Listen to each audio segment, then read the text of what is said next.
Good morning, friends. Welcome you all. In the previous lecture, we have discussed the meaning, features, and process of factoring. Today, in this lecture, we will study the meaning, features, and process of forfeiting.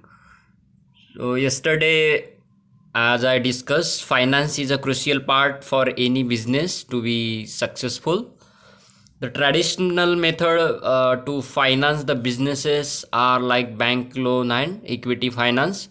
But as I discussed in previous lecture, these finance, bank loan, equity finance have a lot of terms and formalities and conditions attached, which are difficult to meet for new or small exporter or small businesses.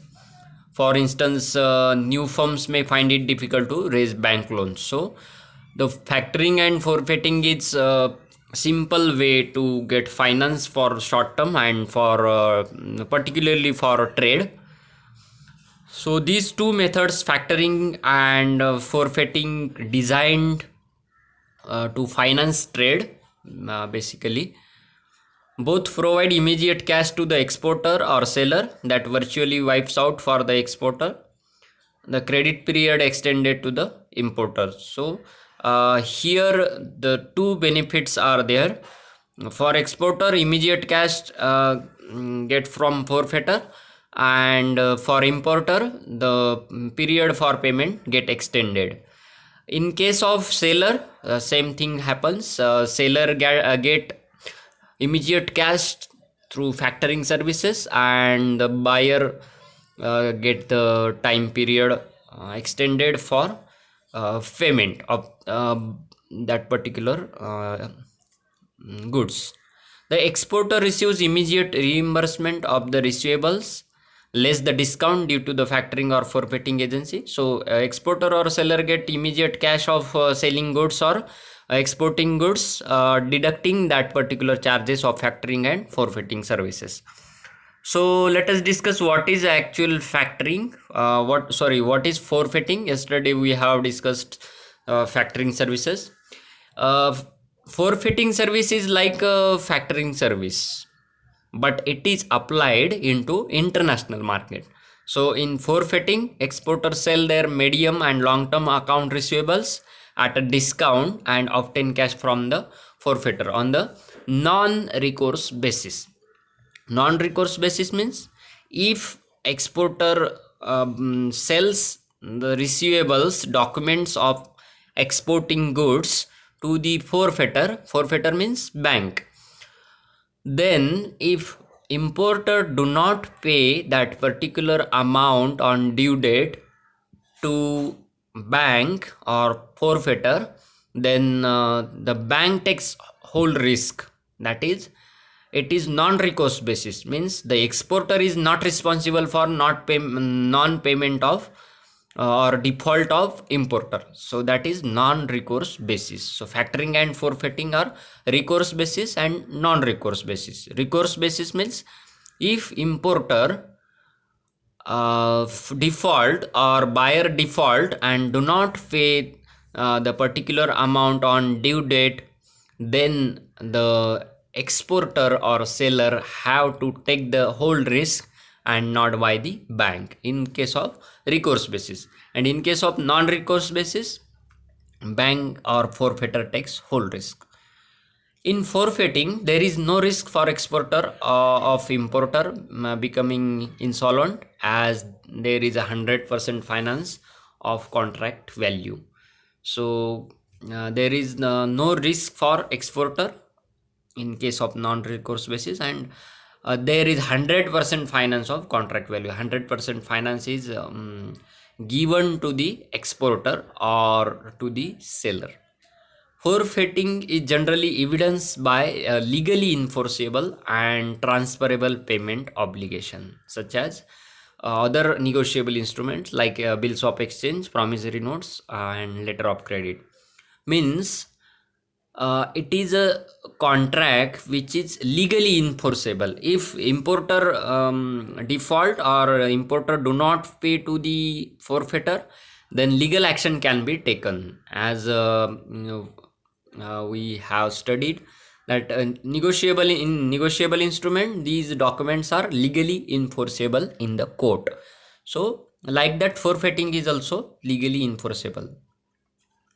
Forfeiting is a specialized form of factoring which is undertaken on export transaction on a non-recourse basis. So I have already told you that forfeiting is a specialized form of factoring which is applied in the international market and factoring in the domestic market. So factoring, the services are same, but factoring is for domestic trade and forfeiting is for the international trade. But in case of factory forfeiting, there are four parties are involved. So importers bank is also there.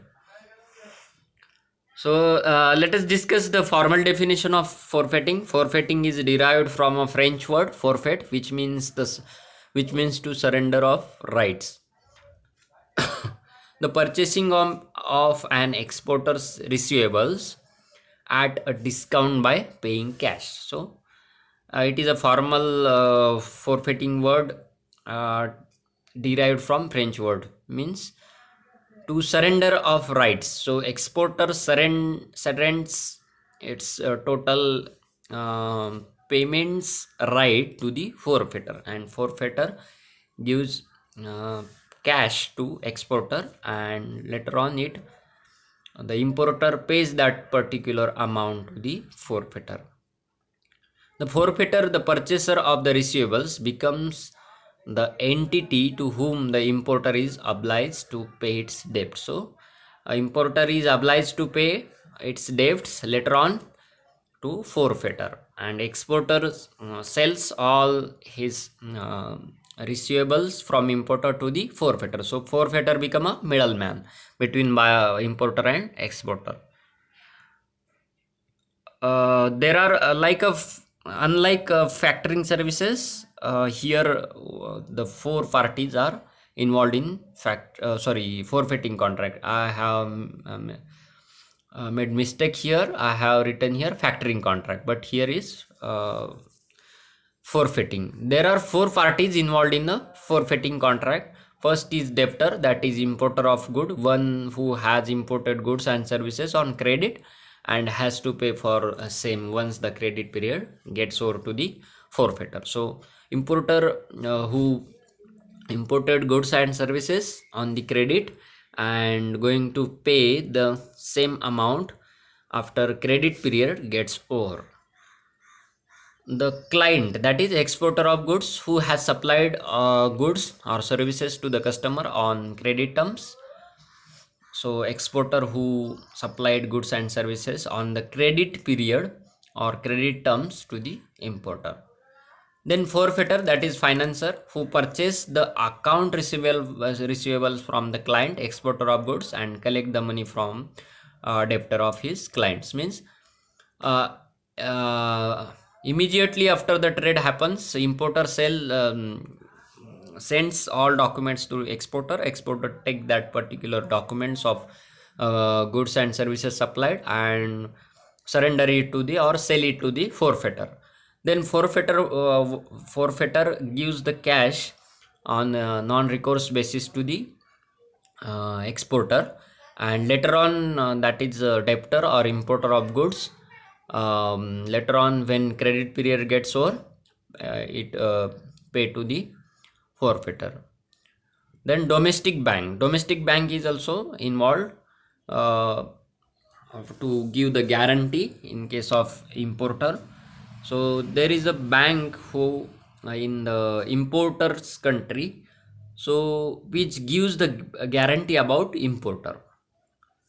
So these are the major parties involved in the transaction of forfeiting: exporter, an importer, a domestic bank, a foreign bank, and a primary forfeiter. That is domestic uh, foreign banks means that is the importer's bank, and primary forfeiter. So this is the process of forfeiting. So exporter first sends a notification, then to the importer sends to the exporter, then exporter sells the goods and services to importer. Importer then sends the all documents to the exporter. Exporter sells it to the forfeiter. Before that, these importer bank gives guarantee or promissory notes or letter of credit about importer to the exporter, and exporter then sends goods and services to the importer. Importer sends all the receivable exporter's document to the exporter. Exporter sells it to the forfeiter. Forfeiter gives the cash to the exporter, and later on it collects from the importer. Forfeiter can do three things again. That is, forfeiter can hold the credit pair till the credit period gets over. Then it can sell to the group of investors the what are these documents, exporters document, and try to raise the refinance. And other things forfeiter can do is trading in the secondary market. So it can trade these documents like like a rediscounting of bills of exchange in the secondary market. So these three things forfeiter can do. So in a simple, don't get confused, in a simple way, the exporter sells goods and services to importer. Importer sends all the documents related to exporter takes that documents and surrender to the forfeiter. Forfeiter pays the cash to the importer on the basis of that particular document. Then before that, exporter takes the letter of credit and guarantee from the importer's bank. Forfeiter later on collects that money or that payment from the importer. So this is the simple process of forfeiting. This is the forfeiting process step by step. Forfeiter commits to purchase deal from the exporter. Means first step is forfeiter commits to purchase deal from the exporter. Before exporting goods and services, forfeiter commits to, means bank gives the guarantee that we will purchase these sales documents. Commercial contract between exporter and importer. The commercial contract takes place between exporter and importer. Delivery of goods, bank gives guarantee. Importer's bank give guarantee to the exporter. Importer hands over the documents to the exporter. Exporter delivers document to the forfeiter. Forfeiter pays cash without recourse to the exporter. So forfeiter pays the cash without recourse, means if importer defaults, then or importer do not pay to the forfeiter, then the whole risk is with forfeiter. Next is forfeiter present documents to the bank at maturity for payment. Importer pays bank at maturity. Means again forfeiter present these document to the importer's bank, that is domestic bank of importer. So forfeiter directly do not collects payment from importer, but it present these documents to the importer's bank, and then importer have to pay in his bank, and then that particular bank of importer pays to the forfeiter. Importer repays bank at maturity, bank repays to the forfeiter at maturity. So this is the cycle completed. So importer's bank and the exporter's forfeiter, that is exporter's bank, work as a middleman. And here the we are going to see the benefits of forfeiting. Forfeiting eliminates risk, political transfer and commercial risk. If importer default, then there is a risk in the export business.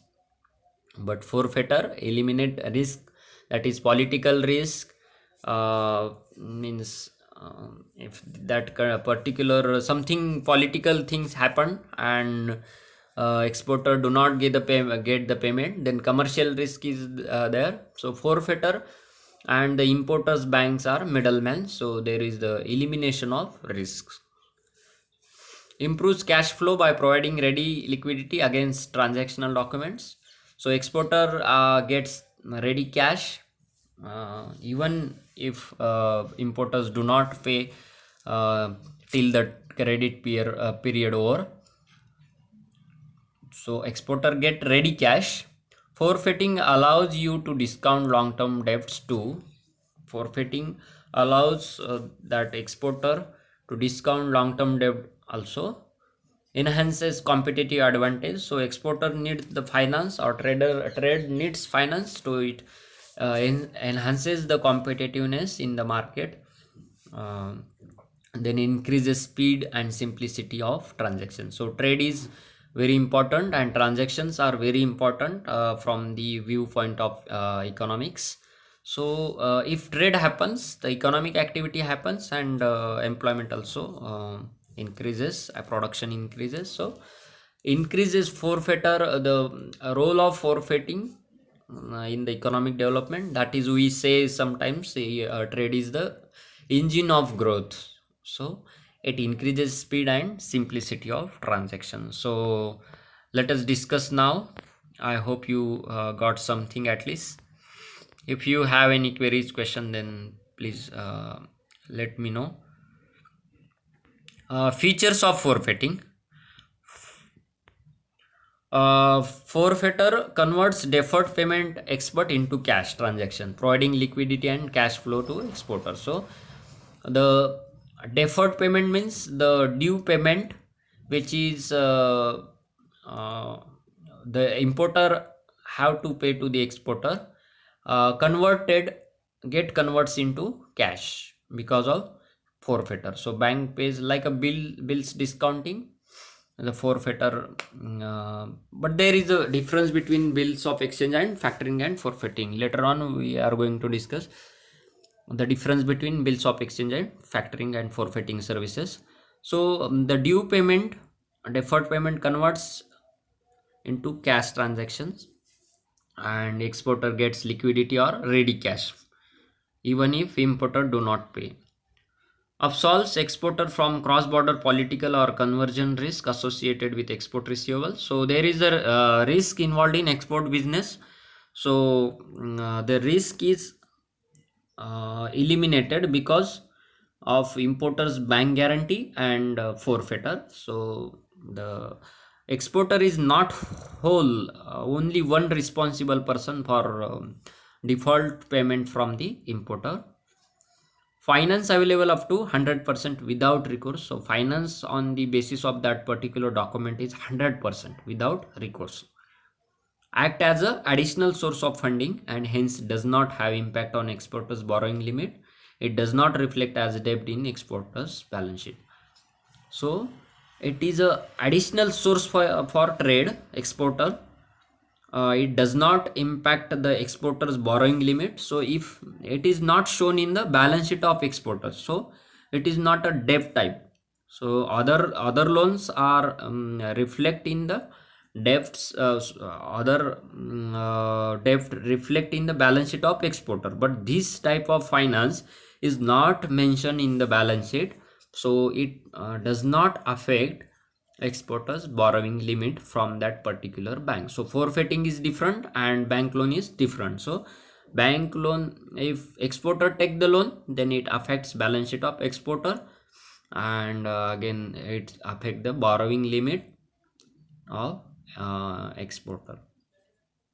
It provides fixed rate finance and hence the risk of interest rate fluctuation does not arise. So the forfeiting commission or charges are fixed and it does not affected by market interest rate. So market risk is eliminated there. So these are the features of forfeiting services. Exporter is freed from credit administration. So credit administration, maintaining ledger and other document formalities are done by forfeiter.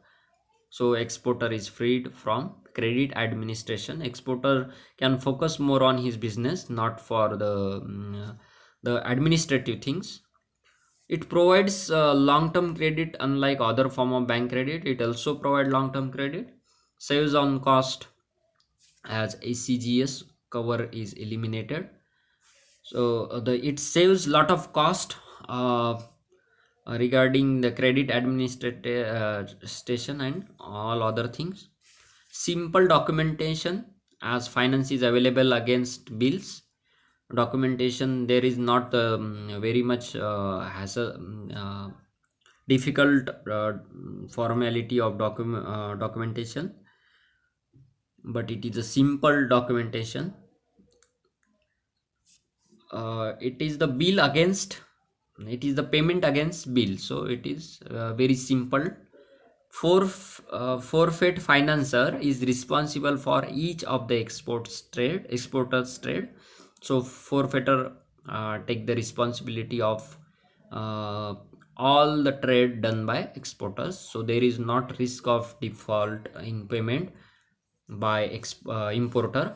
So there is also the guarantee given by importers bank to the forfeiter. Hence no need to commit all of his business or significant part of his business. Forfeit transactions are confidential. So forfeiting transactions are confidential. So this is the again one more feature of forfeiting business. Benefits of forfeiting we have done. Now let us discuss the difference between factoring and forfeiting. Point of difference. Number one is extent of finance. In factoring business, only 75 to 80% of the value of the invoice financed from the factor, that is from the bank. But in case of forfeiting, 100% of invoice value or that bill value financed by the forfeiter. Next is credit worthiness. Factor does the credit rating in case of non-recourse factoring transaction. In case of non-recourse factoring transaction, the factor does the credit rating of that particular trader, because in case of non-recourse factoring, there is the risk if buyer do not pay the payment to the factor. So here is a credit rating. The forfeiting bank relies on the credibility of the availing bank. Availing bank means importers bank. So forfeiting bank relies on the, it is depend, forfeiter depend on the importers bank. So there is a middleman, that importers bank is middleman. So credibility of the importers bank. Services provided, day-to-day administration of sales and other allied services provided in the factoring. In case of factoring, in case of forfeiting, no services are provided. Recourse. Factoring can be with recourse or without recourse, but in case of forfeiting, always without recourse. Sales. In case of sales, by turnover, and in case of forfeiting, by bills. Other differences are maturity of receivables. It involves account receivables of short-term maturities, and in case of forfeiting, it involves account receivables of medium and long-term maturities also. Then we have seen credit worthiness. Cost, next is cost. Factoring cost is borne by the client seller. Cost of forfeiting borne by the overseas buyer, that is importer. So in case of factoring, cost is borne by seller client, and in case of importer, cost of forfeiting borne by importer or overseas buyer. Then negotiable instrument. In case of factoring, no dealing with negotiable instrument, but forfeiting is evidenced by bills of exchange, promissory note, a letter of credit. Means negotiable instruments are involved in case of forfeiting, but not in case of factoring. So friends, that much in this today's lecture. If you have any question queries, let me know. Mention your comment name and roll number in comment box. Thank you. See you in the next lecture.